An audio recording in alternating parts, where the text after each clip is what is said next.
હે, આ સંસ્કૃત આટલું ટફ કેમ છે?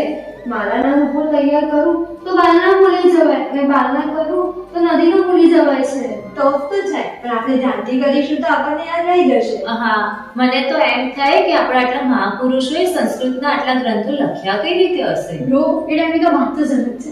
ના, આજના સમયમાં પણ વૈરાગ્યવાદીથી પરમ પૂજ્ય આચાર્ય ભગવાન શ્રી ફૂલચંદ્ર સુરી મહારાજ સાહેબ 95 વર્ષની ઉંમરમાં સંસ્કૃતના 1,08,000 સંસ્કૃત શ્લોકની નિશ્ચિત પ્રેમ પ્રજ્ઞા ટીકા લખી છે, પણ સંસ્કૃતમાં. હા, અને એનો ભવ્ય વિમોચન સમારોહ પણ છે, એ પણ 28 જાન્યુઆરીથી 1 ફેબ્રુઆરી સુધી સુરતના પાલમાં.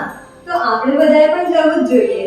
હા, એમના દર્શન અને આશીર્વાદથી આપણે પણ ધન્ય ધન્ય થઈ જશું. હા, તો તમે બધા આવશો ને? 5 દિવસના સંપૂર્ણ પ્રોગ્રામની ડિટેલ્સ તમારા સ્ક્રીન પર છે અને આવવા માટે સંપર્ક કરો ગોપાલભાઈને.